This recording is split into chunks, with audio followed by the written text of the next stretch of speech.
Elliott নামের খুবই চুপচাপ স্বভাবের একটি ছেলে, যে কিনা ছিল অনেক জিনিয়াস একজন হ্যাকার। তার হ্যাকিং দক্ষতা এত বেশি ছিল যে পৃথিবীর যে কোনো কিছুই তার পক্ষে হ্যাক করা কোনো ব্যাপারই ছিল না। তবে সে নিজেকে সবসময় দুনিয়ার কাছ থেকে আড়াল করে রাখত, কারোর সঙ্গে সে খুব একটা মিশত না। সারাদিন একজন সাধারণ মানুষের মতো জীবন কাটালেও রাতে হয়ে উঠত সে ভয়ানক হ্যাকার।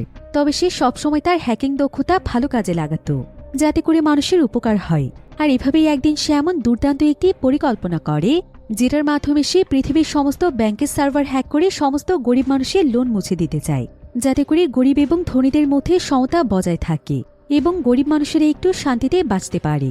আর তার এই উদ্দেশ্য সফল করার জন্য সে এমন এক দুর্দান্ত প্ল্যান তৈরি করতে থাকে, যেটা আপনারা কল্পনাও করতে পারবেন না। আমরা তো কম বেশি অনেক ধরনের হ্যাকিং মুভির গল্প দেখেছি, কিন্তু আজকের এই গল্পটিতে রিয়েল লাইফে হ্যাকিং যেভাবে হয়ে থাকে সেটা খুব সুন্দরভাবে তুলে ধরা হয়েছে। আর এই কারণেই মূলত সিরিজটি পুরো বিশ্বে ব্যাপকভাবে সাড়া ফেলে দিয়েছিল। তাহলে চলুন ঘুরে আসা যাক দুনিয়া কাঁপানো দুর্দান্ত এক হ্যাকিং সিরিজের গল্প থেকে। তো গল্পটি শুরু হয় আমেরিকার একটি শহরে, যেখানে আমরা এলিয়েট নামক একটি ছেলেকে দেখতে পাই। এলিয়েট নিউ ইয়র্কে বসবাস করত, আর সে অনেক বড় একটি সাইবার সিকিউরিটি কোম্পানিতে জব করত। তার কোম্পানির নাম ছিল অলসেফ। তবে এলিয়েট ছিল অনেক চুপচাপ স্বভাবের একজন মানুষ। সে প্রয়োজন ছাড়া কারো সঙ্গেই খুব একটা কথা বলতো না। এমনকি সে সবসময় ডিপ্রেস থাকত। সে এতটাই ডিপ্রেস থাকত যে তাকে নিয়মিত সাইকিয়াট্রিস্ট দেখাতে হতো। এমনকি সে ডিপ্রেশনের জন্য মেডিসিনও নিত। তবে এত কিছুর পরেও এলিয়েট আসলে ছিল অনেক জিনিয়াস একজন হ্যাকার, যার কাছে যে কোনো কিছুই হ্যাক করার কোনো ব্যাপার ছিল না। কিন্তু তার এই প্রতিভা সে সকলের কাছ থেকে লুকিয়ে রেখেছে। দিনের বেলা সে সাধারণ একজন সাইবার সিকিউরিটি ইঞ্জিনিয়ার, আর রাতের বেলায় সে হয়ে যায় দুর্দান্ত এক হ্যাকার। হ্যাকিং যেন তার কাছে ছিল এক ধরনের নেশার মতো। তবে এলিয়েটের ইক্রোপ নামক একটি কোম্পানির সঙ্গে অনেক বড় শত্রুতা ছিল। সে মূলত সেই কোম্পানিকে একটি ইভিল কোম্পানি মনে করত। তবে ইক্রোপ আসলে ছিল তাদের শহরের সবচাইতে বড় আইটি কোম্পানি। দেশের সমস্ত শেয়ার মার্কেটের ম্যানেজমেন্ট তাদের আন্ডারেই থাকে। আসলে ইলিয়ট যখন ছোট ছিল তখন ইক্রোপের একটি ফ্যাক্টরিতে কাজ করত ইলিয়টের বাবা। তবে কোম্পানির সঠিক ম্যানেজমেন্টের অভাবে একদিন সেই ফ্যাক্টরিতে বিষাক্ত একটি কেমিক্যাল লিকেজ হয়ে যায়, আর রেডিয়েশনের কারণে সেদিন শত শত শ্রমিক মারা যায়। তবে পরবর্তীতে ইক্রোপের কোনো দায়ভার নেয় না। এমনকি যেই সমস্ত শ্রমিকেরা মারা গিয়েছে তাদের পরিবারের কাছে ক্ষমা পর্যন্ত না চেয়ে তারা তাদের ক্ষমতা দেখাতে থাকে এবং টাকার বিনিময়ে সমস্ত মামলা শেষ করে দেয়। এভাবে প্রায় অনেকবারই ইক্রোপ কোম্পানির ভুলের কারণে অনেক মানুষই তাদের প্রাণ হারিয়েছে। কিন্তু প্রতিবারই এই কোম্পানি টাকার বিনিময়ে সবকিছু ধামাচাপা দিয়ে দিয়েছে। তাই এলিয়ট এই কোম্পানিকে একদমই সহ্য করতে পারত না, আর তার স্বপ্ন ছিল এই কোম্পানির ধ্বংস দেখা। এজন্য এলিয়ট একজন সিভিল ইঞ্জিনিয়ারের পাশাপাশি ছোটবেলা থেকেই হ্যাকিং শিখেছে, আর বর্তমানে সে হ্যাকিংয়ে একদম এক্সপার্ট হয়ে উঠেছে। তবে এলিয়ট তার এই হ্যাকিংয়ের দক্ষতা কোনো খারাপ কাজে নয়, বরং সে তার এই দক্ষতা দিয়ে ভালো ভালো কাজ করে থাকে। অনলাইনে যত ধরনের ইলিগেল কাজ এবং ক্রাইম রয়েছে আর যারা এগুলো পরিচালনা করে থাকে, এলিয়ট নিজের পরিচয় গোপন করে পুলিশের কাছে তাদের সমস্ত তথ্য পাঠিয়ে দেয়। পুলিশ তখন তাদেরকে অ্যারেস্ট করে। তো আজকেও এলিয়ট রন নামক একজন ব্যক্তির সমস্ত কিছু হ্যাক করেছে, যে কিনা অনেক বড় কয়েকটি কফি শপের মালিক ছিল। তবে সে তার কফি শপের আড়লে অনলাইনে বাচ্চাদের একটি 18+ ওয়েবসাইট পরিচালনা করত, যেখানে সে ছোট ছোট বাচ্চাদেরকে দিয়ে আজে বাজে ভিডিও তৈরি করত। আর এলিয়ট এই সবকিছু হ্যাক করে সমস্ত তথ্য এখন নিজের কাছে নিয়ে নিয়েছে। এরপর সে ব্ল্যাকমেইল করে রনের সঙ্গে আজকে দেখা করতে এসেছে। তো রন এখানে এই ব্যাপারটি মিটমাট করার জন্য এলিয়টকে অনেক টাকা অফার করে। কিন্তু এলিয়ট জানায় বিষয়টি টাকার নয়, বরং বিষয়টি হচ্ছে ন্যায় অন্যায়ের। তার কাজে হচ্ছে অন্যায়ের বিরুদ্ধে লড়াই করা, তাই সে তার নীতিকে টাকার কাছে কখনোই বিক্রি করবে না। তবে রন তখন তাকে বলে, তুমি নিজেও জানো যে তুমি আমার কিছু করতে পারবে না, কারণ কারো অনুমতি ছাড়া একটি সিস্টেম হ্যাক করা অনেক বড় একটি ক্রাইম। তাই আমার ব্যাপারে পুলিশকে জানাতে গেলে তুমিও ধরা পড়ে যাবে। এলিয়ট এ কথা শুনে হাসে, আর সে তাকে বলে যে সে সবকিছুর ব্যবস্থা আগে থেকেই করে রেখেছে। তার কাছে এমন একটি নাম্বার আছে যেটা আনট্রেসেবল, অর্থাৎ পুলিশ চাইলেও সেটাকে ট্র্যাক করতে পারবে না। আর সে সেটা দিয়েই পুলিশকে আগে থেকেই সবকিছু ইনফর্ম করে দিয়েছে। এরপর এলিয়ট রনকে গুড লাক বলে সেখান থেকে বেরিয়ে যায়, আর তখনই সেখানে পুলিশ এসে রনকে গ্রেফতার করে নিয়ে যায়। এবার পরের দিন সকালে আমরা এলিয়টকে তার কোম্পানি অলসেফে দেখতে পাই, যেখানে সে সাধারণ একজন সিভিল ইঞ্জিনিয়ার হিসেবে কর্মরত আছে। সব সময়ের মতো অফিসেও সে অনেক চুপচাপ থাকত, কারোর সঙ্গে সে খুব একটা কথা বলতো না, আর চুপচাপ প্রতিদিন অফিসে এসে নিজের কাজ করে সে চলে যেত। এমনকি অফিসের বস গিডিয়নকেও সে অ্যাভয়েড করে চলত। তবে অফিসে শুধুমাত্র তার একজন কলিগ ছিল, যার সঙ্গে কথা বলতে এলিয়ট পছন্দ করত। তার সেই কলিগের নাম ছিল অ্যাঞ্জেলা। অ্যাঞ্জেলা এবং এলিয়ট ছোটবেলা থেকে একসঙ্গেই বড় হয়েছে। তাই অ্যাঞ্জেলা এলিয়েটের অনেক কাছের মানুষ ছিল। এলিয়েট আসলে মনে মনে অ্যাঞ্জেলাকে ভালোবাসত, কিন্তু কখনোই সে তাকে এটা বলতে পারেনি, কারণ অ্যাঞ্জেলার আগে থেকেই একজন বয়ফ্রেন্ড ছিল। তো আজকে অফিস শেষ করে এলিয়েট তার সাইকিয়াট্রিস্টের কাছে যায়, যার নাম ছিল ক্রিস্টা। এলিয়েট সপ্তাহে 3 দিন ক্রিস্টার কাছে এসে ট্রিটমেন্ট নিয়ে যায়। তবে সবকিছুর মধ্যে এলিয়েটের একটি অভ্যেস ছিল, সেটা হলো এলিয়েট যাকে যাকে চিনত সে তাদের সবার সমস্ত পার্সোনাল অ্যাকাউন্টগুলোকে হ্যাক করে ফেলত। তবে তাদের কোনো ক্ষতি করার জন্য নয়, বরং সে তাদের সম্পর্কে জানতে চাইত। সে বুঝতে চাইত তার আশেপাশে যারা রয়েছে তারা আসলে কোন ধরনের মানুষ। এখানে দেখা যায় এলিয়েট ক্রিস্টার সমস্ত অ্যাকাউন্ট হ্যাক করে তার ব্যাপারে একটি সিডি তৈরি করে ফেলেছে, যে সিডির মধ্যে ক্রিস্টার ব্যাপারে সমস্ত কিছু ডিটেলস ছিল। আর এভাবেই সে একে করে তার পরিচিত সমস্ত মানুষদের ডিটেলস সিডি বানিয়ে রেখে দেয়। তো ক্রিস্টার অ্যাকাউন্ট হ্যাক করার পর এলিয়েট জানতে পারে যে ক্রিস্টা মাইকেল নামক একজন বয়স্ক লোকের সঙ্গে সম্পর্কে রয়েছে। ক্রিস্টার ব্যাপারে এলিয়েট অনেক চিন্তিত ছিল, কারণ ক্রিস্টা ছিল অনেক ভালো একজন মানুষ, তাই এলিয়েট তাকে অনেক আপন মনে করে।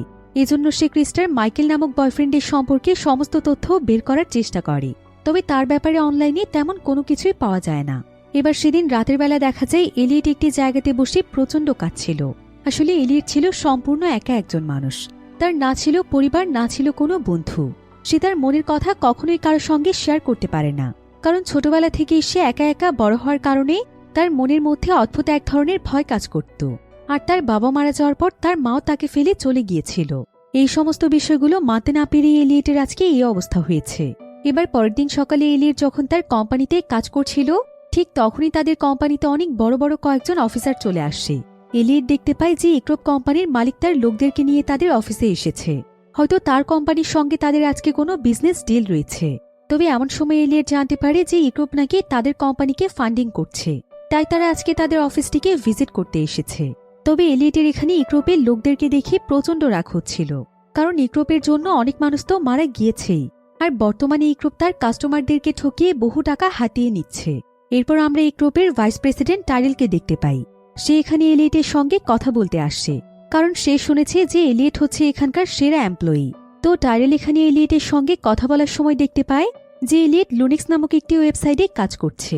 টাইরেল তখন অনেক এক্সাইটেড হয়ে এলিয়েটকে বলে, আমিও এই ওয়েবসাইটে কাজ করি, তোমার সঙ্গে তো তাহলে আমার অনেক মিল রয়েছে। আমি এখন কাজ করছি প্রোডাকশন হাউসের উপর, তোমার আইডি লিঙ্কটা আমাকে দিও, আমরা একসাথে কাজ করতে পারি। তবে এলিয়েট এ কথা শুনে অনেকটাই অবাক হয়ে যায়, কারণ ইক্রোপের মতো এত বড় কোম্পানির ভাইস প্রেসিডেন্ট এমন একটি ওয়েবসাইটে কাজ করছে। সে তখন টাইরেলকে জিজ্ঞাসা করে যে সে তো চাইলে আরও বড় ওয়েবসাইটে কাজ করতে পারে, তাহলে সে লুনেক্সে কাজ করছে কেন? টাইরেল তখন জানে যে এটা হচ্ছে তার অভ্যেস। ছোট থেকে সেই ওয়েবসাইটের মাধ্যমে সে কাজ শুরু করেছিল, আর সেখান থেকে এই কাজের দক্ষতা বাড়াতে বাড়াতে সে এত বড় কোম্পানির ভাইস প্রেসিডেন্ট হয়েছে। কিন্তু এখনও তার সেই ওয়েবসাইটে কাজ করার অভ্যেস রয়ে গিয়েছে।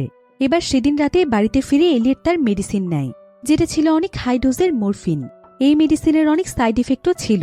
এরপর এলিয়েট মোবাইলে স্ক্রল করতে করতে দেখতে পায় যে ফাইনালি ক্রিস্টার বয়ফ্রেন্ড মাইকেল একটি সোশ্যাল মিডিয়ার অ্যাকাউন্ট খুলে ফেলেছে। তার আইডি থেকে সে ক্রিস্টার সঙ্গে ছবি পোস্ট করেছে, তাই তার ব্যাপারে এখন তথ্য পাওয়াটা তার জন্য অনেকটাই সহজ হয়ে যাবে। কিন্তু তার সমস্ত তথ্য বের করার জন্য তার ফোন নাম্বারটি তার অনেক প্রয়োজন ছিল, যেটা তার সোশ্যাল মিডিয়ার অ্যাকাউন্টে কোথাও ছিল না। এজন্য সে এখানে একটি বুদ্ধি খাটায়। সে তার সোশ্যাল মিডিয়ার অ্যাকাউন্টের মাধ্যমে সে যেখানে চাকরি করে সেই কোম্পানির নাম জেনে নেয়, আর পরের দিনই সে চলে যায় সেই কোম্পানির সামনে। এরপর সে একজন অচেনা মানুষ সেজে মাইকেলের কাছে যায়, আর সে মাইকেলকে বলে যে তার ফোনটি চুরি হয়ে গিয়েছে। সে এখন তার মাকে একটু কল করতে চায়। মাইকেল তখন তার মাকে কল করার জন্য ফোনটি দিয়ে দেয়, আর এভাবেই এলিয়েট চালাকি করে মাইকেলের নাম্বারটি তার ফোনের মধ্যে নিয়ে নেয়। এরপর সে তার নাম্বারটি মাইকেলের ফোন থেকে ডিলিট করে দিয়ে তাকে ফোনটি ফিরিয়ে দেয়। এবার যখন সে তার বাড়িতে ফিরছিল, ঠিক তখনই তার কাছে অ্যাঞ্জেলার ফোন আসছে। আর অ্যাঞ্জেলা এখানে এলিয়েটকে জানায় যে হঠাৎ করে ইক্রোপ কোম্পানির সার্ভার হ্যাক হয়ে গিয়েছে, আর অনেক বড় একটি হ্যাকার টিম এই কাজটি করেছে, তাই কোনোভাবেই কোম্পানির সার্ভারটিকে উদ্ধার করা যাচ্ছে না। এজন্য এলিয়েটের এখন তাদেরকে অনেক বেশি প্রয়োজন। হয়তো এলিয়েটে চেষ্টা করলে কোম্পানির সার্ভারটিকে উদ্ধার করতে পারবে। যদিও ইক্রোপের সার্ভার হ্যাক হয়ে যাওয়ায় এলিয়েট মনে মনে অনেক খুশি হয়েছিল, কিন্তু অ্যাঞ্জেলা তাকে বারবার অনুরোধ করছিল ইক্রোপকে সাহায্য করার জন্য। তবে এখন অ্যাঞ্জেলা যেহেতু তার কাছে সাহায্য চেয়েছে, তাই ইক্রোপের কিছু হলে তাদের কোম্পানিও অনেক বড় লসের মধ্যে পড়ে যাবে। এজন্য এলিয়েট দ্রুত তার অফিসে চলে যায়। সেখানে তার লিও নামক একজন কলিগ বসেছিল।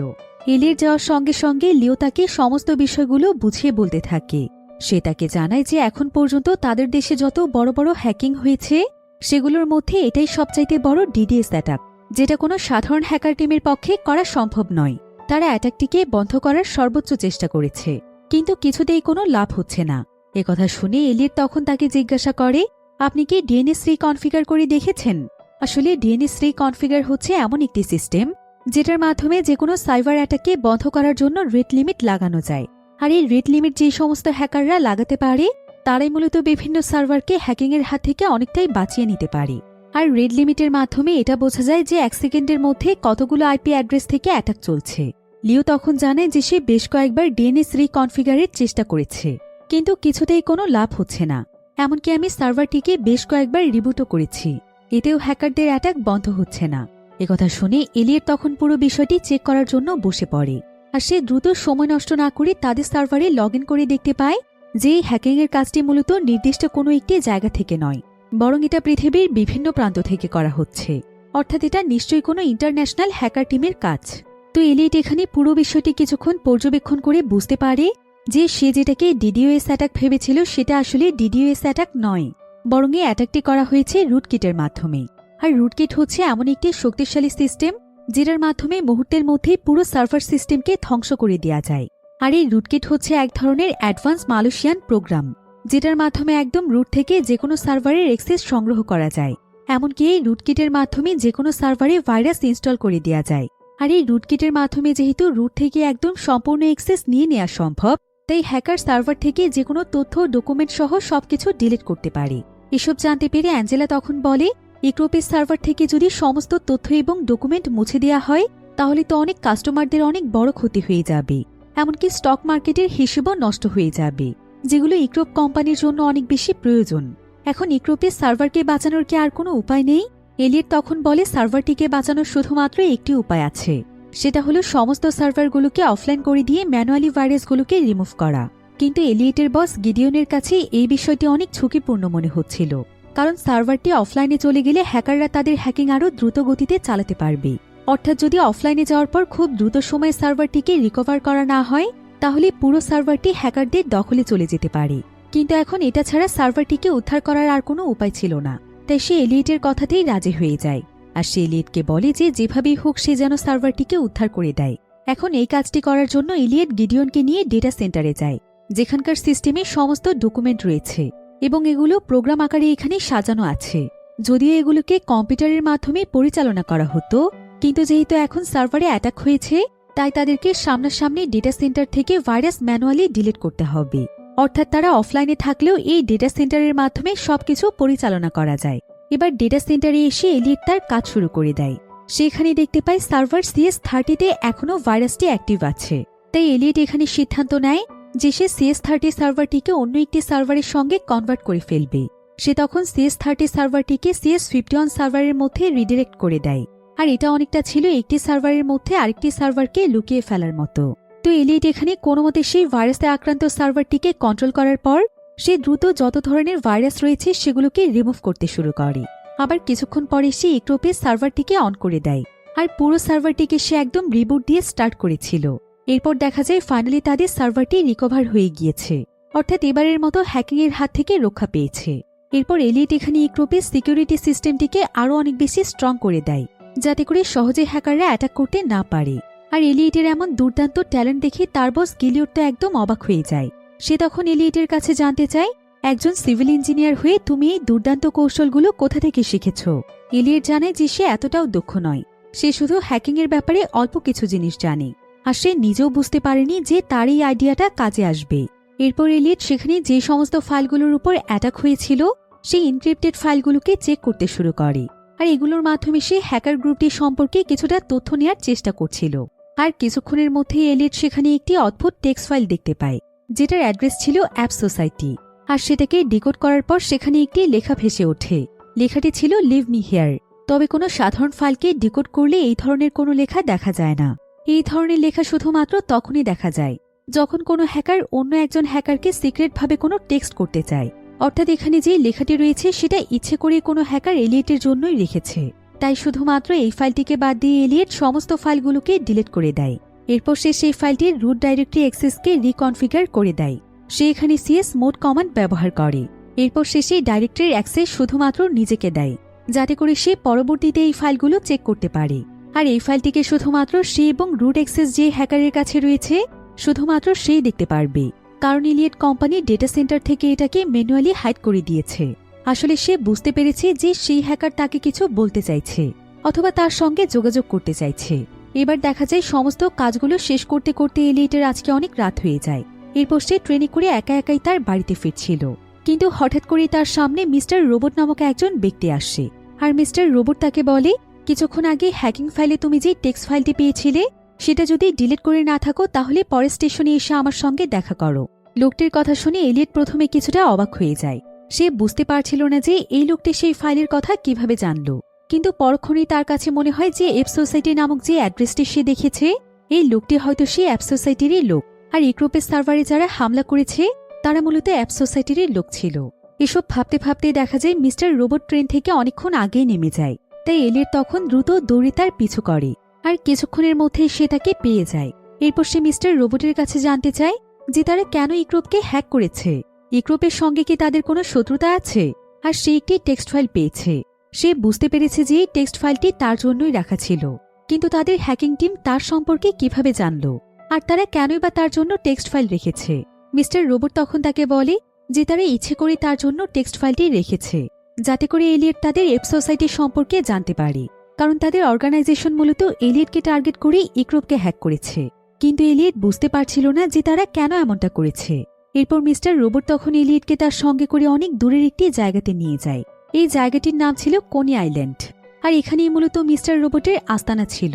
এরপর মিস্টার রোবট যখন এলিয়েটকে তার আস্তানায় নিয়ে যায় তখন সেখানে গিয়ে এলিয়েট একদম অবাক হয়ে যায়, কারণ জায়গাটির আনাচে কানাচে সমস্ত জায়গাতেই কম্পিউটার ছিল। এমনকি হ্যাকিংয়ের এমন কিছু ডিভাইস ছিল যেগুলো পৃথিবীর খুবই কম মানুষের কাছেই আছে। অর্থাৎ বোঝা যাচ্ছিল মিস্টার রোবট আসলে অনেক বড় ধরনের কোনো হ্যাকার। মিস্টার রোবট তখন এলিয়েটকে বলে, এই যে পুরো আস্তানাটিকে দেখছো, এটা আমি তিলে তিলে অনেক কষ্ট করে বড় করেছি, আর বর্তমানে আমি আমার টিম নিয়ে কাজ করছি। তুমি জানলে অবাক হবে, আমাদের হ্যাকিং টিমের বেশ কয়েকটি শাখা রয়েছে যেগুলো বিভিন্ন আন্তর্জাতিক হ্যাকিং পর্যায়ে গিয়ে কাজ করছে। আর আমাদের টিমে আমরা শুধুমাত্র সেই সমস্ত হ্যাকারদেরকেই নিয়ে থাকি যারা হ্যাকিংয়ে অনেক বেশি এক্সপার্ট, ঠিক তোমার মতো। আমরা মূলত তোমাকে টার্গেট করে ইক্রোপকে হ্যাক করেছিলাম। তোমার ব্যাপারে আমরা অনেকদিন আগেই জানতে পেরেছিলাম যে আমাদের দেশে তোমার মতো একজন হ্যাকার রয়েছে। যদিও তোমার পরিচয় বের করতে অনেক কষ্ট হয়েছে, কিন্তু তারপরও আমরা সফল হয়েছি। আর পরবর্তীতে তোমার দক্ষতা যাচাইয়ের জন্যই আমরা ইক্রোপকে হ্যাক করেছিলাম, কারণ আমরা জানতাম এই হ্যাকিং সিস্টেমের সার্ভারটিকে তুমি ছাড়া কেউই উদ্ধার করতে পারবে না। আর আমাদের ধারণা কতটুকু সত্যি সেটাই আমরা যাচাই করতে চাইছিলাম। আর তুমি শেষ পর্যন্ত সাকসেসও হয়েছ। তাই তোমার মতো এত ট্যালেন্টেড একজন হ্যাকারকে আমরা আমাদের টিমে চাই। তুমি কি আমাদের সঙ্গে কাজ করতে চাও? তবে তার আগে তোমাকে আমি একটি বিষয় জানিয়ে দিতে চাই। আমাদের দেশে আমাদের এই একটি শাখাই রয়েছে, আর আমাদের সঙ্গে কাজ করতে হলে শুধুমাত্র এখান থেকেই কাজ করতে হবে, কারণ এই জায়গাটি ট্র্যাকিংয়ের বাইরে। কেউ চাইলেও এই জায়গাটিতে ট্র্যাক করতে পারবে না। তাই আমরা আমাদের প্রত্যেকটি হ্যাকার টিম মেম্বারদেরকে নিয়ে এখানেই কাজ করি। তবে এলিয়েট তখন মিস্টার রোবটের কাছে একটু ভেবে দেখার জন্য সময় চায়। মিস্টার রোবটে এতে কোনো আপত্তি জানায় না। এরপর এলিয়েট দ্রুত তার বাড়িতে ফিরে আসে, আর সে তার কম্পিউটারে লগ ইন করে দ্রুত অ্যাপ সোসাইটির ব্যাপারে সার্চ করে দেখতে থাকে। সে পুরো অনলাইনে তাদের ব্যাপারে যত ধরনের তথ্য ছিল সেই সমস্ত তথ্যগুলোকে বের করার চেষ্টা করে। কিন্তু সবচাইতে অবাক করা বিষয় হচ্ছে, এত শক্তিশালী একটি হ্যাকার টিম হওয়ার পরেও অনলাইনে তাদের ব্যাপারে কোনো তথ্যই ছিল না। এমনকি তাদের নাম পর্যন্ত অনলাইনে ছিল না। হয়তো তারাই কোনো সিস্টেমের মাধ্যমে নিজেদের সেফটির জন্য নিজেদের পরিচয় গোপন রেখেছে। এবার পরের দিন সকালবেলায় এলিয়েট নিজে থেকেই কোনি আইল্যান্ডে পৌঁছে যায়। এরপর মিস্টার রোবটের সঙ্গে সে গুরুত্বপূর্ণ কিছু কথা বলতে শুরু করে। সে এখানে মিস্টার রোবটের কাছে তার অর্গানাইজেশন সম্পর্কে আরও কিছু জানতে চায়। সে তার কাছে জানতে চায় যে অর্গানাইজেশন সে কেন খুলেছে, এসবের পেছনে তার উদ্দেশ্য কি, আর সে কেনই বা তাকে তার টিমে চাইছে। এরপর মিস্টার রোবট তখন কিছুক্ষণ চুপচাপ থেকে তাকে তার সমস্ত প্ল্যানের ব্যাপারে বলতে শুরু করে। সে এখানে তাকে জানায় যে আসলে তার অনেক দিনের স্বপ্ন যে সে এমন একটি বড় অর্গানাইজেশন বানাবে যে অর্গানাইজেশনের মাধ্যমে সমাজের ধনী গরিবের বৈষম্য দূর করা যাবে। এলিয়েট জানতে চায় সেটা কিভাবে। মিস্টার রোবট তখন বলে হ্যাকিংয়ের মাধ্যমে। একবার চিন্তা করে দেখো, আমাদের পৃথিবীতে কত পরিশ্রমী মানুষেরা রয়েছে যারা কিনা কাজ করেও নিজেদের ন্যায্য মূল্য পায় না। পরবর্তীতে তারা ব্যাংকে অনেক বড় বড় লোনের মধ্যে নিজেকে জড়িয়ে ফেলে। এমনকি ব্যাংকের মালিকেরও সে সমস্ত মানুষদের কাছ থেকে এত পরিমাণ লাভ নেয় যে আস্তে আস্তে সমাজে সেই মানুষেরা আরও নিচে নামতে শুরু করে। আর এসবের ফলে বর্তমানে ধনীরা আরও বেশি ধনী হচ্ছে, আর গরিব মানুষদের অবস্থা দিন দিন আরও খারাপ হয়ে যাচ্ছে। এজন্য পৃথিবীতে যত দরিদ্র মানুষের ঋণ রয়েছে, অর্থাৎ যারা ব্যাংকে লোন করে এমন একটি পর্যায়ে চলে গিয়েছে যে তাদের মৃত্যু ছাড়া আর কোনো উপায় নেই, আমি চাই হ্যাকিংয়ের মাধ্যমে তাদের সবার লোন মুছে দিতে। আর এসব করার আগে প্রত্যেকটি ব্যক্তি সম্পর্কে আমি অবশ্যই তথ্য সংগ্রহ করব। এতে করে সমাজে ধনী গরিবদের মধ্যে বৈষম্য থাকবে না। আস্তে আস্তে সমাজের ভেদাভেদ দূর হয়ে যাবে, দরিদ্র মানুষেরও একটু শান্তিতে জীবনযাপন করতে পারবে। এরপর মিস্টার রোবট এলিয়েটকে আরও জানায় যে সে পৃথিবীর যত বড় বড় সার্ভার রয়েছে সেই সমস্ত সার্ভারগুলোকে হ্যাক করতে চায়। এরপর সে মানুষের লোন মুছে দেওয়ার মাধ্যমে অনেক বড় একটি গ্লোবাল ফাইন্যান্সিয়াল ক্রাইসিস তৈরি করতে চায়। এরপর মিস্টার রোবট তাকে এটাও জানিয়ে দেয় যে সে কোন কারণে তাকে সিলেক্ট করেছে। সে তাকে জানায়, আমি তোমাকে সিলেক্ট করেছি শুধুমাত্র একটি কারণে, সেটা হলো তোমার হ্যাকিং স্কিল অনেক বেশি ভালো। তাছাড়া ইক্রোপ যেহেতু আমাদের দেশের সবচাইতে বড় কোম্পানি, আর সেই কোম্পানির ব্যাপারে সমস্ত কিছু তুমি জানো, এবং তোমার কোম্পানির কাছে ইক্রোপের অ্যাক্সেস রয়েছে, তাই ইক্রোপের সার্ভারকে হ্যাক করা আমাদের জন্য অনেক সহজ হয়ে যাবে। ইক্রোপকে হ্যাক করতে পারলে আমাদের দেশে বড় একটি ফাইন্যান্সিয়াল ক্রাইসিস তৈরি করা সম্ভব। তারপর আমরা আস্তে আস্তে গ্লোবালি আমাদের কাজ শুরু করতে পারবো। এলিয়েট তখন জানতে চাই তাদের দেশে তো আরও অনেক বড় বড় কোম্পানি রয়েছে, তাহলে তার প্রথম টার্গেট ইক্রোপ কেন? মিস্টার রোবট তখন তাকে বলে যে পুরো পৃথিবীতে যতগুলো ক্রেডিট ইন্ডাস্ট্রি রয়েছে সেই ক্রেডিট ইন্ডাস্ট্রির প্রায় 70% দখল করে আছে ইক্রোপ কোম্পানি। এজন্যই মূলত সে এবং তার অর্গানাইজেশন প্রথমে ইক্রোপকেই টার্গেট করেছে। এরপর মিস্টার রোবট এলিয়েটের কাছে তার মতামত জানতে চায় যে সে কি ভেবেছে, সে কি তাদের এই মিশনে তাদেরকে সাহায্য করতে চায়? কিন্তু এলিয়েট নিজে এতে অনেক দুশ্চিন্তায় পড়ে যায়, কারণ একদিকে সে গরিব মানুষের লোন মুছে দিয়ে তাদেরকে সাহায্য তো করতে চাইছিল ঠিকই, কিন্তু অন্যদিকে সে আবার ভাবছিল যে টাকা পয়সা তো ধনীরা অনেক কষ্ট করেই উপার্জন করে, তাহলে এভাবে করে কি তাদের টাকার উপর হস্তক্ষেপ করাটা ঠিক হবে? তাই এলিয়েট এখানে মিস্টার রোবটের কাছে আরও কিছু সময় চায়। এরপর সে তার কাছ থেকে বিদায় নিয়ে চলেই যাচ্ছিল। তবে এমন সময় মিস্টার রোবট তাকে একটি টাস্ক কমপ্লিট করতে দেয়। সে তাকে বলে, আমি শুনেছি কাল ইক্রোপ এবং এফবিআই সঙ্গে তোমার একটি মিটিং রয়েছে। সেই মিটিং শেষ করে তুমি যেভাবেই হোক ইক্রোপের সার্ভারে যাবে। এরপর সেখানে তুমি সিএসটির অনেক বড় একটি ফাইল খুঁজে পাবে। তোমার ফাইল হচ্ছে সেই ফাইলটির ডেট এবং ফাইলটিকে এডিট করে সেখানে টেরি কলবির আইটি অ্যাড্রেস দিয়ে দেয়া। আর টেরি কলবি হচ্ছে ইক্রোপের সিইও। আর যদি তুমি কোনো মতে এডিট করে সেখানে টেরি কলবির আইপি অ্যাড্রেস দিয়ে দিতে পারো, তাহলে সমস্ত দোষ চলে যাবে টেরি কলবির উপর। ধারণা করা হবে সেই সার্ভারকে হ্যাক করার চেষ্টা করেছে। এতে করে বাহিরের কারো উপর কেউ সন্দেহই করতে পারবে না। আর এটা আমার পক্ষ থেকে তোমার জন্য একটি টাস্ক। আমি দেখতে চাই তুমি আসলেই কতটা ট্যালেন্টেড। এলিয়েট তখন তার চ্যালেঞ্জ অ্যাকসেপ্ট করে।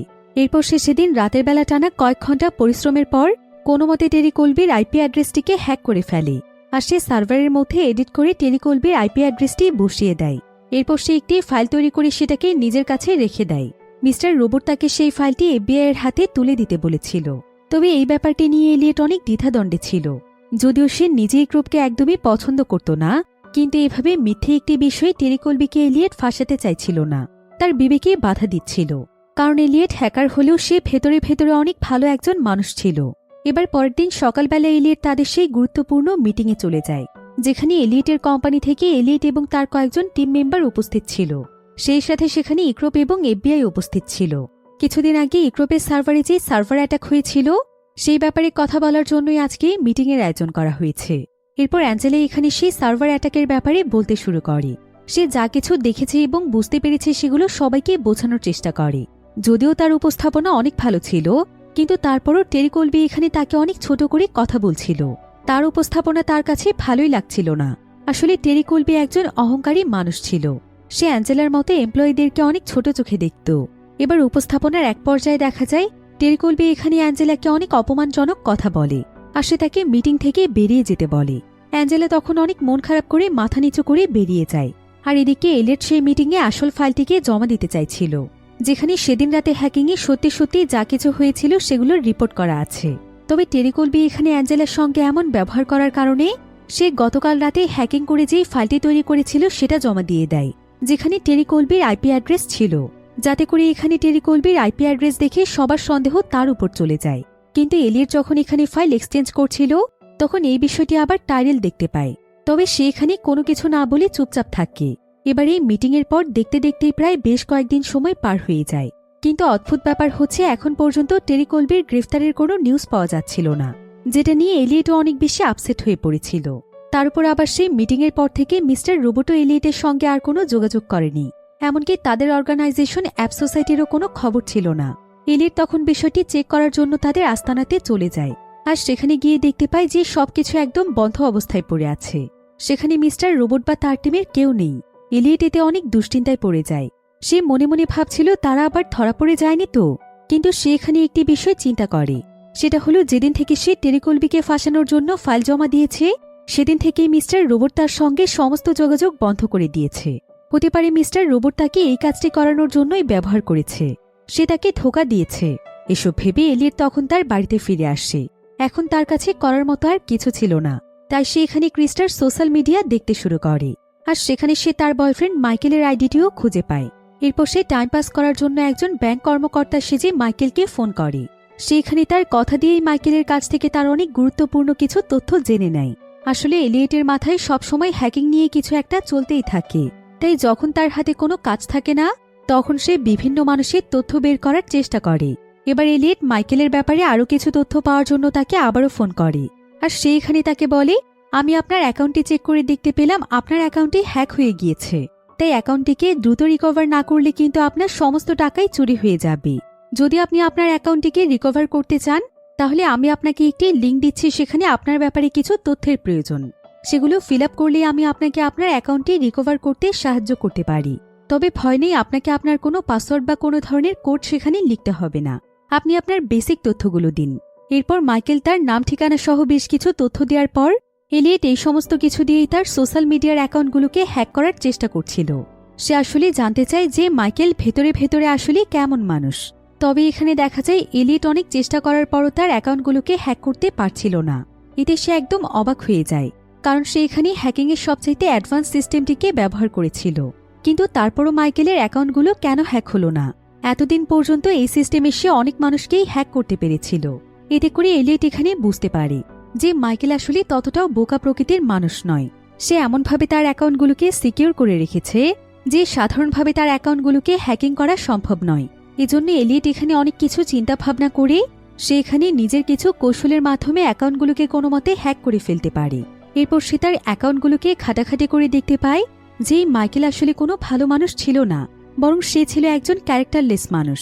সে একসঙ্গে অনেকগুলো মেয়ের সাথেই ডেট করছিল, এমনকি তার চাইতে বয়সে অনেক ছোট মেয়েদের সঙ্গেও সে ডেট চালিয়ে যাচ্ছে। তাছাড়া তার ওয়াইফ এবং সন্তানও রয়েছে যার সঙ্গে সে চিট করছে, এমনকি সে তো ক্রিস্টাকেও ঠকাচ্ছে। তাই এসব কিছু দেখে এলিয়েট তখন কোনো কিছু চিন্তা না করে সোজা মাইকেলের সঙ্গে দেখা করার জন্য তার অফিসের সামনে চলে যায়। এরপর যখন সে মাইকেলকে দেখতে পায় তখন সে মাইকেলের কাছে এসে তাকে বলে, আপনার সমস্ত কিছু আমার কাছে ধরা পড়ে গিয়েছে। আপনি এত বয়স্ক একজন মানুষে এত নোংরা কাজ করতে আপনার লজ্জা করে না? নিজের এত সুন্দর একটি পরিবার থাকতে আপনি এতগুলো মেয়ের জীবন নষ্ট করছেন। তাছাড়া আপনি অনেক নাবালিকা মেয়েদের সঙ্গেও আপনার সম্পর্ক চালিয়ে যাচ্ছেন, যেটা আমাদের দেশে আইনের বাইরে। তাই আপনাকে আমি একটি ওয়ার্নিং দিতে চাই, আজই আপনি ক্রিস্টার কাছে গিয়ে সমস্ত সত্য কথা স্বীকার করবেন এবং তার কাছে ক্ষমা চেয়ে তার জীবন থেকে সারা জীবনের জন্য চলে যাবেন। আর এর পর থেকে যদি আপনি আপনার ওয়াইফের সঙ্গেও চিট করার চেষ্টা করেন তাহলে আমি কিন্তু আপনার সমস্ত ডিটেলস পুলিশের কাছে দিয়ে দেব। মাইকেল তখন তাকে এমনটা করতে নিষেধ করে, আর সে ক্রিস্টার কাছে সবকিছু স্বীকার করতে রাজি হয়ে যায়। এবার দেখতে দেখতে আরও বেশ কয়েকদিন সময় পার হয়ে যায়, আর আজকে হঠাৎ করে পুরো শহরে একটি নিউজ ভাইরাল হয়ে যায়, যেখানে দেখা যায় ফাইনালি টেরি কলবিকে অ্যারেস্ট করা হয়েছে। কারণ নিক্রোপকে যারা হ্যাক করার চেষ্টা করেছিল তাদের আইপি অ্যাড্রেসে তার আইপি অ্যাড্রেস পাওয়া গিয়েছিল। আর এই নিউজটি দেখতে পেয়ে এলিয়েটের যেন খুশির কোনো সীমা থাকে না। সে অনেক বেশি এক্সাইটেড হয়ে যায়, কারণ সে তো বহু বছর ধরে এটাই চাইছিল। তবে সে যখন রাস্তার মাঝখানে দাঁড়িয়ে এই বিষয়টি নিয়ে সেলিব্রেট করছিল ঠিক তখনই বড় একটি গাড়িতে করে তার কাছে কয়েকজন লোক চলে আসছে, আর তারা এখানে জোর করে এলিয়েটকে তাদের গাড়ির মধ্যে উঠিয়ে নেয়। এরপর তারা এলিয়েটকে একটি ভিআইপি অফিসের মধ্যে নিয়ে যায়, যেখানে অনেকগুলো মানুষ তার জন্যই অপেক্ষা করছিল। এলিয়েট বুঝতে পারছিল না যে তার সঙ্গে এগুলো কি হচ্ছে। ভেতরে যাওয়ার পর প্রথমে এলিয়েটের নজর পড়ে যায় টাইরেলের দিকে, যে কিনা ছিল ইক্রোপের ভাইস প্রেসিডেন্ট। সেই মূলত তাকে উঠিয়ে আনার ব্যবস্থা করেছে। এবার এলিয়েট এখানে টাইরেলের কাছে জানতে পারে যে টেরি কলবির অ্যারেস্ট হওয়ার পর সে এখন কোম্পানির সিইও হয়ে গিয়েছে, অর্থাৎ টেরি কলবির জায়গা এখন তার দখলে। এরপর এলিয়েট টাইরেলের কাছে জানতে চায় যে সে এখানে তাকে কেন এনেছে। টাইরেল তখন তাকে বলে যে তাদের কোম্পানিতে এলিয়েটকে তাদের অনেক প্রয়োজন। সে চায় এলিয়েট তাদের কোম্পানির head of cyber security officer হোক, যেটা কিনা ছিল অনেক বড় একটি পদ। আর এই পদে চাকরি করলে কয়েক মাসের মধ্যেই সে কোটিপতি হয়ে যাবে। কিন্তু এলিয়েট এখানে টাইরেলকে সঙ্গে সঙ্গে মানা করে দেয়। এত দামি চাকরি হওয়ার পরও সে তাদের সঙ্গে কোনো কাজ করতে চায় না। সে জানায় বর্তমানে তার কাছে যে চাকরি রয়েছে সেটা নিয়ে সে সন্তুষ্ট আছে। সে যেহেতু একা একজন মানুষ, তাই তার এত বেশি টাকা পয়সারও প্রয়োজন নেই। এসব বলে এলিয়েট সেখান থেকে তার বাড়িতে ফিরে আসে। আর বাড়িতে এসে সে আজকে টাইরেলের ব্যাপারে বিভিন্ন তথ্য বের করার চেষ্টা করে। সে এখানে টাইরেলের ডেটাবেস হ্যাক করতে চাইছিল, কিন্তু একটি বিষয় দেখে এলিয়েট এখানে একদম অবাক হয়ে যায়। সেটা হলো ইক্রোপের মতো এত বড় কোম্পানির সিইও টাইরেল, আর তার অ্যাকাউন্টে 2 স্টেপ ভেরিফিকেশন পর্যন্ত অন করা ছিল না। এজন্য এলিয়েট খুব সহজেই তার ইমেল পর্যন্ত পৌঁছে যায়। তবে সেখানে সে টাইরেলের কিছু ফ্যামিলি ফটো ছাড়া তেমন কিছুই খুঁজে পায় না। আর বেশ কিছুক্ষণ টাইরেলের ব্যাপারে তথ্য খোঁজার পর এলিয়েট বুঝতে পারে যে টাইরেল আসলে এটাই চাইছিল, যাতে করে এলিয়েট তাকে হ্যাক করে তার অ্যাকাউন্টে প্রবেশ করে। হতে পারে টাইরেল নিজেই তাকে কোনো ট্র্যাপে ফাঁসাতে চাইছে। তাই সে দ্রুত তার ফোনে সিম কার্ড এবং মেমোরি কার্ড বের করে মাইক্রো ওভেনে সেগুলোকে জ্বালিয়ে দেয়, যাতে করে তাকে কোনোভাবেই ট্রেস করা না যায়। এমনকি সে এখানে তার কম্পিউটারের হার্ড ডিস্ক পর্যন্ত ডিস্ট্রয় করে ফেলে। এবার পরের দিন অফিসে যাওয়ার পর এলিয়েটকে তার বস গিডিয়েন ডেকে পাঠায়। আর সেখানে তাকে অ্যাপ সোসাইটির আপলোড করা একটি ভিডিও দেখায়, যেখানে একজন মাস্ক পরা ব্যক্তি স্বীকারোক্তি দিচ্ছিল। সে বলছিল ইক্রোপের সঙ্গে হ্যাকিংয়ের ব্যাপারে যা কিছু হয়েছে সেই সব কিছুর পেছনে সে দায়ী। টেরি কলবে একদম নির্দোষ, তাই তাকে যেন ছেড়ে দেয়া হয়। আর যদি তাকে দ্রুত সময়ের মধ্যে ছেড়ে দেয়া না হয় তাহলে তারা আবারও ইক্রোপের সার্ভারে সাইবার অ্যাটাক করবে, যেটার মাধ্যমে এবার তারা সবকিছু শেষ করে দেবে। এই ভিডিওটি দেখার পর এলিয়েট এবার পুরোপুরিভাবেই নিশ্চিত হয়ে যায় যে মিস্টার রোবট এবং তার এপ সোসাইটি তাকে ধোঁকা দিয়েছে। তারা হয়তো নিজেদের মতো অন্য কোনো প্ল্যান অনুসারে এগিয়ে যাচ্ছে। এসব চিন্তা করতে করতে এলিয়েট মন খারাপ করে তার বাড়িতে ফিরে আসে। তবে কিছুক্ষণ পরে সে বুঝতে পারে তার ওয়াশরুমে কেউ একজন রয়েছে। আর সেখানে যাওয়ার পর সে সেখানে ডার্লি নামক একটি মেয়েকে দেখতে পায়। আর ডার্লি মূলত ছিল অ্যাপ সোসাইটির একজন মেম্বার। তো ডার্লি এখানে এলিয়েটকে তাদের পরবর্তী মিশনের জন্য তার সঙ্গে যেতে বলে। যদিও এলিয়েট বুঝতে পেরেছিল যে অ্যাপ সোসাইটি তাকে ধোঁকা দিয়েছে, কিন্তু সে এখানে মিস্টার রোবট এবং এপ সোসাইটি সম্পর্কে আরও অনেক তথ্য জানতে চাইছিল। আর তার উদ্দেশ্য ছিল যে যদি এপ সোসাইটি কোনো অন্যায় কাজে নিজেদেরকে লিপ্ত করে থাকে তাহলে সে তাদের ব্যাপারে সমস্ত তথ্য সংগ্রহ করে তাদেরকে এক্সপোজ করে দেবে। এজন্য সে কথা না বাড়িয়ে ডার্লির সঙ্গে চলে যায়। এবার ডার্লি তাকে অনেক দূরের একটি জায়গাতে নিয়ে যায়, যেখানে তাদের নতুন একটি আস্তানা রয়েছে। আর সেখানে গিয়ে এলিয়েট এপ সোসাইটির আরও বেশ কিছু মেম্বারকে দেখতে পায়। আর সেখানে সবার বস মিস্টার রোবটও ছিল। এলিয়েট এখানে মিস্টার রোবটকে কিছু বলতেই যাচ্ছিল, কিন্তু তার আগে মিস্টার রোবট তাকে তার পরবর্তী মিশনের কথা বলে। আর এবার এলিয়েটকে স্টিল মাউন্টেন নামক একটি জায়গার একটি গ্যাস প্ল্যান্টকে ব্লাস্ট করে দিতে হবে, কারণ সেই গ্যাস প্ল্যান্টটি ইক্রোপের অফসাইড ডেটা সোসাইটির পাশেই অবস্থিত ছিল। তাই যদি সেই গ্যাস প্ল্যান্টটিকে ব্লাস্ট করে দেওয়া যায় তাহলে সেই ডেটা সোসাইটিও শেষ হয়ে যাবে। ইক্রোপ আসলে চায়নাতে কিছু বড় বড় ডেটা ট্রান্সফারের ব্যবস্থা করছে, যেটার মাধ্যমে তাদের কোম্পানি আরও উপরে উঠতে চলেছে। কিন্তু তাদের ডেটা সোসাইটি যদি ব্লাস্ট হয়ে যায় তাহলে তাদের এই সমস্ত রাস্তা বন্ধ হয়ে যাবে এবং তাদের ডাউনফল শুরু হয়ে যাবে। এলিয়েট তখন মিস্টার রোবটকে বলে, আপনার প্ল্যান তো দুর্দান্ত, কিন্তু আপনি কি ভেবে দেখেছেন এই প্ল্যান সাকসেসফুল হলে কতজন নির্দোষ মানুষের মৃত্যু হয়ে যাবে? তাই আপনার এই প্ল্যান অনুযায়ী কোনো কাজ আমি করছি না। এসব বলে এলিয়েট সেখান থেকে বেরিয়ে যায়। তবে ট্রেনে করে ফেরার সময় এলিয়েট রিয়েলাইজ করতে পারে যে সে এখন চাইলেও কোনোভাবে অ্যাপ সোসাইটির হাত থেকে বাঁচতে পারবে না, কারণ সে নিজেও এখন অ্যাপ সোসাইটির একজন মেম্বার হয়ে গিয়েছে। কারণ অ্যাপ সোসাইটি সবসময় তাকে নজরে রাখছে, তা না হলে ডার্লি তার বাড়ির অ্যাড্রেস পর্যন্ত কিভাবে পৌঁছে গিয়েছে। এখন এসব কিছু চিন্তা করতে করতে এলিয়েটের মাথায় প্রচণ্ড চাপ তৈরি হয়ে যায়। সে তখন তার মরফিন মেডিসিনের ডোজ অনেক বেশি বাড়িয়ে দেয়, যাতে করে সে একটু রিল্যাক্স হয়ে ঘুমোতে পারে। এরপর এলিয়েট শায়লা নামক একটি মেয়ের বাড়িতে যায়, যে কিনা তার প্রতিবেশী ছিল। আর এই শায়লা মূলত একজন ড্রাগ ডিলার ছিল। কিন্তু সেখানে যাওয়ার পর সেখানে শায়লা ছিল না, বরং সেখানে ফার্নেন্দো নামক একজন ড্রাগ ডিলার ছিল। এলিয়েট এখানে জানতে পারে যে ফার্নেন্দো একজন ড্রাগ সাপ্লায়ার, যে কিনা শায়লাকেও ড্রাগ সাপ্লাই করত। আর এলিয়েট মরফিন নামক যে মেডিসিনটি খেয়ে থাকে সেটা মূলত ছিল এক ধরনের ড্রাগস, আর এটা এলিয়েট শায়লার কাছ থেকেই নিত। এরপর এলিয়েট শায়লাকে না পেয়ে সেখান থেকে ফিরে যায়, কিন্তু ফার্নেন্দো চলে যাওয়ার পর সে আবারও শায়লার বাড়িতে চলে আসে, কারণ তার ফার্নেন্দোর উপর সন্দেহ হচ্ছিল। তার কাছে মনে হচ্ছিল ফার্নেন্দো হয়তো শায়লার সঙ্গে কিছু একটা করেছে। এরপর সে শায়লার বাথরুমে গিয়ে দেখতে পায় যে শায়লা তার বাথটাবে অজ্ঞান অবস্থায় পড়ে আছে। এলিয়েট তখন কোনো মতে তার জ্ঞান ফিরিয়ে আনে। এরপর সে জানতে পারে যে ফার্নেন্দো আসলে শায়লার উপর অনেক টর্চার করে। তাই এলিয়েট তখন তাকে পুলিশের কাছে সবকিছু খুলে বলতে বলে, কিন্তু শায়লা এখানে তাকে জানায় যে ফার্নেন্দো তার উপর টর্চার করলেও সে তাকে অনেক বড় বড় ডিল এনে দেয়। তাই ফার্নেন্দোর কিছু হলে তারই লস, এজন্য সে তার বিরুদ্ধে কোনো ব্যবস্থা নিতে পারে না। এসব কথা শুনে এলিয়েটের ভীষণ রাগ হচ্ছিল। তাই সে এবার শাইলার আশায় না থেকে নিজেই কিছু একটা করার সিদ্ধান্ত নেয়। সে অনেক দ্রুত সময়ের মধ্যে ফার্নান্দোর নাম্বার সংগ্রহ করে ফেলে, আর সে তার সমস্ত অ্যাকাউন্ট হ্যাক করে তার ব্যাপারে যত ড্রাগ ডিলিংয়ের তথ্য রয়েছে সেগুলোকে একটি ফাইল আকারে তৈরি করে গোপনভাবে পুলিশের কাছে পাঠিয়ে দেয়। আর খুবই অল্প সময়ের মধ্যে পুলিশ ফার্নান্দো এবং তার টিমকে অ্যারেস্ট করে ফেলে। যদিও এলিয়েট খুব ভালোভাবেই জানত যে ফার্নান্দো ধরা পড়ে যাওয়ার কারণে সে নিজেও এখন মরফিন পাবে না, যেটার মাধ্যমে সে ডিপ্রেশন থেকে মুক্ত থাকে। তারপরও সে কোনো অন্যায়কে প্রশ্রয় দিতে পারে না। এবার অন্যদিকে আমরা অ্যাঞ্জেলা এবং তার বয়ফ্রেন্ড অলিকে দেখতে পাই। তাদের দুজনের কাছে অচেনা একটি ব্যক্তি এসে তাদেরকে একটি সিডি দিয়ে চলে যায়। এরপর অলি বাড়িতে এসে যখন সে সিডিটি প্লে করে দেখে তখন সে দেখতে পায় সেখানে তার একজন গার্লফ্রেন্ডের ছবি এবং মেসেজ রয়েছে। আর এই মেসেজটির মাধ্যমে সে আজকে তাকে তার কাছে ডেকেছে, অর্থাৎ অলি মূলত অ্যাঞ্জেলাকে ধোঁকা দিচ্ছিল। এখন মেসেজ পেয়ে অলি মিথ্যে বাহানা বানিয়ে সেখান থেকে বেরিয়ে যাওয়ার পর দেখা যায় যে সে তার ল্যাপটপের মধ্যে যে সিডিটি লাগিয়েছে সেই সিডির মাধ্যমে কোনো একজন ব্যক্তি তার ল্যাপটপের সবকিছু হ্যাক করে ফেলে। আর এই ব্যক্তির নাম ছিল সিসকো। সিসকো এখানে অলির ল্যাপটপের ক্যামেরার মাধ্যমে এখন অ্যাঞ্জেলাকেও সরাসরি দেখতে পাচ্ছিল, যার ফলে সে এটাও বুঝতে পেরেছিল যে অলির অ্যাঞ্জেলার সঙ্গেও কোনো সম্পর্ক রয়েছে। এবার অন্যদিকে আমরা টাইরেলকে দেখতে পাই। টাইরেলের সঙ্গে তার অফিসের বস দেখা করতে আসছে। আর এখানে আমরা জানতে পারি যে টাইরেলকে মূলত সাময়িক সময়ের জন্য সিও বানানো হয়েছে, কিন্তু টাইরেল চাইছিল তাকে পার্মানেন্টভাবে সিও বানানো হোক। কিন্তু সে এখানে তার বসের কাছ থেকে জানতে পারে যে সিওর পজিশনের জন্য তারা নাকি অনেক ভালো একজন ক্যান্ডিডেট পেয়েছে। এটা জানতে পেরে টাইরেলের ভেতরে ভেতরে প্রচণ্ড রাগ হচ্ছিল। অন্যদিকে আমরা সিসকোকে দেখতে পাই। সিসকো এখানে অলিকে ফোন দিয়ে বলে, তোমার কাছে যেই সিডিটি পৌঁছে দেওয়া হয়েছে সেটা তোমাকে অলসেফ কোম্পানির সিস্টেমে ইনপুট করতে হবে।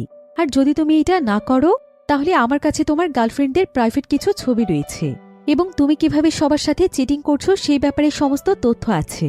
তাই তুমি আমার কথা মতো কাজ না করলে সবকিছু আমি এক্সপোজ করে দেব। এবার সেদিন রাতের বেলা দেখা যায় এলিট সহ অলসেফের যত কর্মচারী রয়েছে তারা সবাই তাদের বস গিডিয়নের বাড়িতে একটি পার্টিতে আসছে, যেখানে অলি, অ্যাঞ্জেলা এবং শাইলাও ছিল।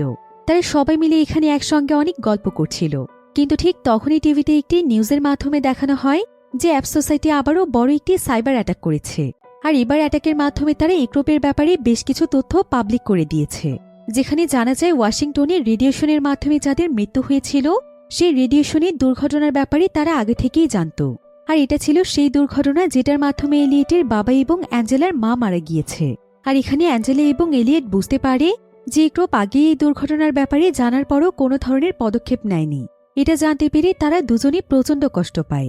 আর এলিয়েট এখানে ইউরোপকে ধ্বংস করার আরও একটি কারণ পেয়ে যায়।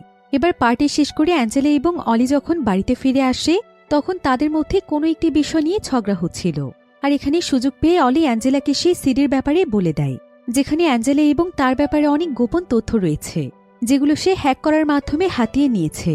আর সে তাকে এটা বলে হুমকি দিয়েছে যে সেই সিডিটি যদি অলসেফের সিস্টেমের মধ্যে ইনটেক করা না হয় তাহলে তাদের যত পার্সোনাল ইনফরমেশন এবং ছবি, ভিডিও রয়েছে সবকিছুই সে লিক করে দেবে।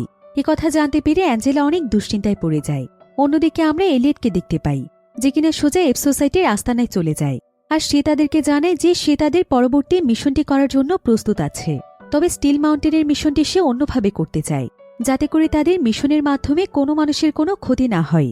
সে এখানে তাদের সবাইকে জানায় স্টিল মাউন্টেনের লাইনিয়ার টেপ ওপেন স্ট্যান্ডার্ড 9-এর একটি সিস্টেম ইউজ করছে, যেটা টেম্পারেচার ভ্যালু 61 থেকে 95 পর্যন্ত। আর লিনিয়ার টেপ হচ্ছে এমন একটি জিনিস যেটাকে মূলত ডেটা ব্যাকআপের জন্য ব্যবহার করা হয়ে থাকে, কারণ এই টেপগুলো অনেক উচ্চ তাপমাত্রা সহ্য করতে পারে এবং এদের লাইফটাইম হয় প্রায় 10 থেকে 20 বছর পর্যন্ত। যদিও মানুষ এই টেপের ব্যবহার খুবই সীমিত আকারে করে থাকে, তাই টেপের মধ্যে যে কোনো ডেটা লোড হওয়ার পর সেটাকে সিস্টেম থেকে ডিসকানেক্ট করে দেয়া হয় এবং পরবর্তীতে বড় বড় ডেটা কোম্পানিরা সেগুলোকে ব্যবহার করতে পারে। তবে এখানে কেউই বুঝতে পারছিল না যে এলিয়েট এই ধরনের কথা কেন বলছে, তাই সবাই এখানে তার কাছে প্ল্যানের ব্যাপারে জানতে চায়। এরপর এলিয়েট তাদেরকে জানায় যে সেই টেপের মধ্যে এক ধরনের প্লাস্টিকের পলিথিন রয়েছে, সেগুলোকে যদি 95 ডিগ্রি সেলসিয়াস তাপমাত্রার উপরে তাপ দেওয়া যায় তাহলে সেগুলো গলতে শুরু করবে। এতে করে সেটার ভেতর যে ডেটা থাকবে সেটা একদম নষ্ট হয়ে যাবে। এরপর এলিয়েট এখানে একটি সার্কিট বোর্ড দেখিয়ে বলে, আমরা স্টিল মাউন্টেনে থার্মোস্টেটের পেছনে এটাকে লাগিয়ে দেব। এতে করে এই সার্কিট আমাদেরকে এক ধরনের সিমেটারি ডোর বানিয়ে দেবে, যেটার মাধ্যমে আমরা একটি ভার্চুয়াল প্রাইভেট নেটওয়ার্ক কানেকশন তৈরি করে ফেলতে পারবো। আসলে সিমেটারি ডোর হচ্ছে এক ধরনের ব্যাকডোর, যেটা মূলত সবাই দেখতে পারবে, কিন্তু এটার অ্যাক্সেস কেউ কখনো নিতে পারবে না। অর্থাৎ এই সার্কিটটি কারো কাছে থাকলেও সে এটাকে ব্যবহার করতে পারবে না। এটাকে শুধুমাত্র এক্সেস সেই করতে পারবে, যে কিনা মূলত এটার মধ্যে সিমেটারি ব্যাকডোর তৈরি করবে। এবার এলিয়েট তখন তার সেই ব্যাকডোরের সাহায্যে স্টিল মাউন্টেনের মেইন নেটওয়ার্ক যেই ওয়াইফাইয়ের সঙ্গে কানেকশন করা হয়েছে সেই ওয়াইফাইয়ের আইপি অ্যাড্রেসের মাধ্যমে সে সেই নেটওয়ার্কটিকে হ্যাক করে ফেলতে চাইছিল, যাতে করে সে সেখানে একটি ভার্চুয়াল প্রাইভেট নেটওয়ার্ক তৈরি করে ফেলতে পারে। আর সেই ভার্চুয়াল নেটওয়ার্ক সেই ওয়াইফাইয়ের সঙ্গেও কানেকশন হয়ে যাবে। এমনকি তাদের ভার্চুয়াল নেটওয়ার্কটি স্টিল মাউন্টেনের নেটওয়ার্কের সঙ্গে জুড়ে যাবে। তখন তারা দূর থেকে স্টিল মাউন্টেনের নেটওয়ার্ক কন্ট্রোল করতে পারবে। আর এতে করে তারা ম্যানুয়ালি স্টিল মাউন্টেনের থার্মোস্টেটের টেম্পারেচার বাড়িয়ে দেবে। এতে করে তাদের ব্যাকআপ টেপ একদম নষ্ট হয়ে যাবে, যেখানে তাদের কোম্পানির অনেক ডেটা রয়েছে। তবে এমন সময় মিস্টার রোবটের একজন টিম মেম্বার বলে এই ধরনেরই একটি ব্যাকআপ টেপ চায়নাতে রয়েছে, আর সেটা ইক্রোপ কোম্পানি নিজেদের সুরক্ষার জন্য সেখানে রেখেছে। তাই আমাদের মিশনে সাকসেসফুল হতে হলে সেটাকেও ধ্বংস করতে হবে। এটা শুনে ডার্লি তখন বলে যে এই ব্যাপারটি সলভ করার জন্য সে ডার্ক আর্মির টিম মেম্বারের সাথে কথা বলবে, যেটা কিনা তাদের আরও একটি হ্যাকিং টিম ছিল। এবার ডার্লি তখন ডার্ক আর্মির একজন টিম মেম্বারের সাথে দেখা করার জন্য চলে যায়। আর দেখা যায় যে এই ব্যক্তি আর কেউ নয় বরং এটা সিসকো ছিল, যে কিনা অলিকে ব্ল্যাকমেইল করছিল। এখানে জানা যায় সিসকো এবং ডার্লি আসলে ডেট করছে। অন্যদিকে আমরা অ্যাঞ্জেলাকে দেখতে পাই, সে তাদের কোম্পানি অলসেফে ওলির সিস্টেমের মধ্যে সেই সিডিটিকে ইনপুট করে দেয়, ঠিক যেমনটা সিসকো চাইছিল। সিসকো মূলত এই সিডির মাধ্যমে অলসেফের কিছু একটা হ্যাক করতে চাইছিল। তো অ্যাঞ্জেলা এখানে অলির সিস্টেমে সিডিটিকে ইনপুট করার পর সে অলিকে এই সমস্ত কথা জানিয়ে তার সঙ্গে ব্রেকআপ করে চলে যায়, কারণ সে জানতে পেরেছিল যে অলি তার সঙ্গে চিট করেছে। এরপর এলিয়েট তখন মিস্টার রোবটের টিমকে নিয়ে স্টিল মাউন্টেনে পৌঁছে যায়, কারণ তাদেরকে এলিয়েটের সেই সার্কিটটিকে স্টিল মাউন্টেনের থার্মোস্টেটের পেছনে লাগাতে হবে। এরপর এলিয়েট তার সাইবার সিকিউরিটি অফিসারের পরিচয় দিয়ে সেখানে ঢুকে যায়, কিন্তু সে কোনোভাবেই থার্মোস্টেট পর্যন্ত পৌঁছতে পারছিল না। তবে ঠিক এমন সময় তার সঙ্গে সেখানে টাইরেলের দেখা হয়ে যায়। টাইরেল এলিয়েটকে দেখে বেশ খুশি হয়। এরপর সে তাকে তার সঙ্গে করে স্টিল মাউন্টেনের একটি রেস্টুরেন্টে নিয়ে যায়, যেটা কিনা একটি ভিআইপি এরিয়া ছিল। কিছুক্ষণ পর এলিয়েট সেখানকার বাথরুমে যায়, আর সে সেখানে একটি থার্মোস্টেট দেখতে পায়। তাই সে এখানে এক মুহূর্তও দেরি না করে লুকিয়ে লুকিয়ে থার্মোস্টেটের মধ্যে তার সার্কিটটিকে জয়েন করে দেয়। অন্যদিকে ডার্লি সিসকোর সাথে প্ল্যান করছিল যে কিভাবে তারা চাইনিজ ডেটাকে ডিস্ট্রয় করে সেখানে ইক্রোপের যেই ব্যাকআপ টেপ রয়েছে সেটাকে তারা হ্যাক করে পুরোপুরি নষ্ট করে দিতে পারবে।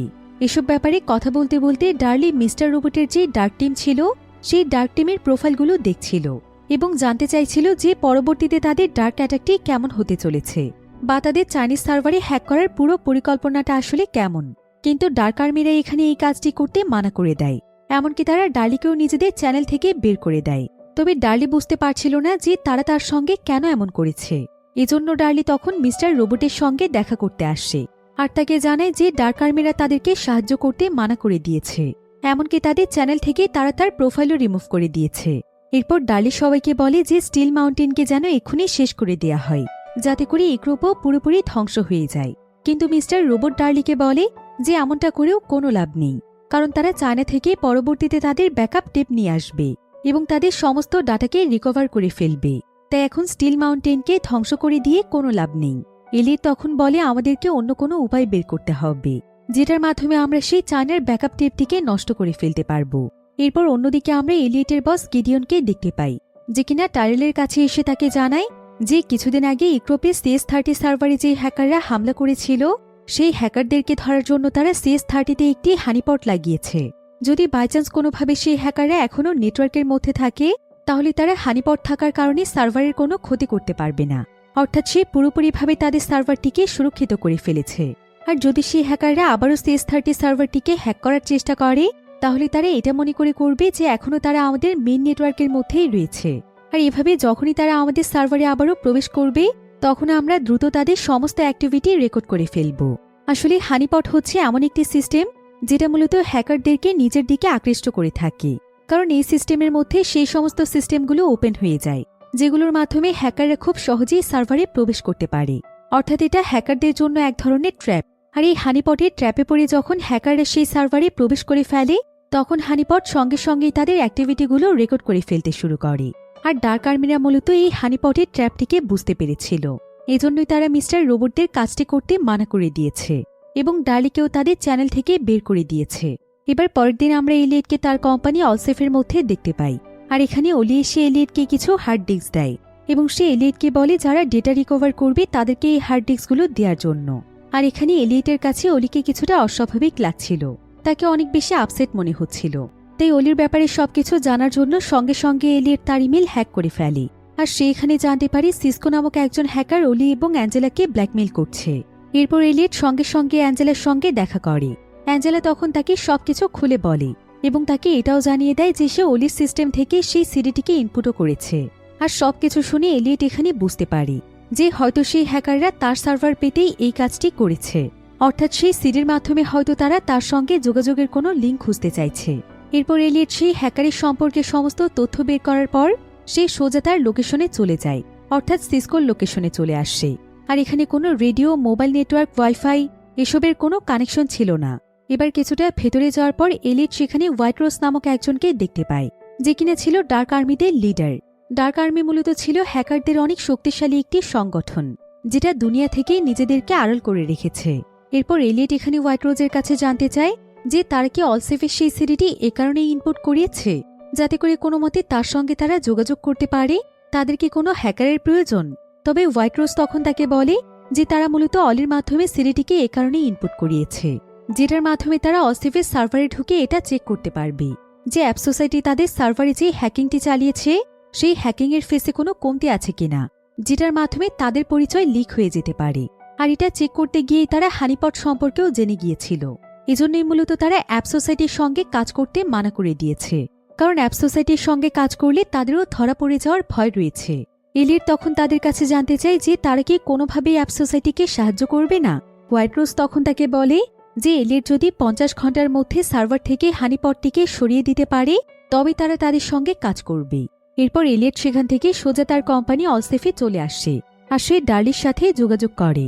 সে এখানে ডার্লিকে অ্যাপ সোসাইটির পক্ষ থেকে আরও একটি ভিডিও পাবলিশ করতে বলে, যাতে করে সকলের মনোযোগ সেদিকে চলে যায়। আর প্ল্যান অনুযায়ী ডার্লি সেটা করলে সবাই সেই ভিডিও দেখতেই ব্যস্ত হয়ে যায়। এই সুযোগে এলিয়েট তার বস গিডিয়নের ফোনটি নিজের কাছে নিয়ে নেয়, কারণ তার ফোনের মধ্যেই হানিপটের অ্যাক্সেস ছিল। এলিয়েট তখন দ্রুত 2 স্টেপ ভেরিফিকেশন পার করে কোনোমতে সার্ভারের মধ্যে ঢুকে যায় আর সঙ্গে সঙ্গে সে সেই হানিপটটিকে সরিয়ে দেয়। এবার সেদিন রাতের বেলা এলিয়েট ডার্লির সঙ্গে দেখা করে তাকে জানায় যে তাদের স্টিল মাউন্টেনের প্ল্যানটি 2 দিনের মধ্যেই কমপ্লিট হয়ে যাবে। এরপর তারা একে অপরের সঙ্গে অনেক গল্প করতে থাকে। তবে এখানে এক পর্যায়ে এলিয়েট ডার্লির প্রতি আকৃষ্ট হয়ে যাচ্ছিল, কিন্তু ডার্লি সঙ্গে সঙ্গে তাকে ধাক্কা দিয়ে দূরে সরিয়ে দেয়। আর সে তাকে বলে, তুমি কি পাগল হয়ে গিয়েছ? তুমি কি আমাদের সম্পর্কটাও ভুলে গিয়েছ? কথা শুনে এলিয়েটের মনে পড়ে যায় যে ডার্লি আসলে আর কেউ নয় বরং তারই বোন।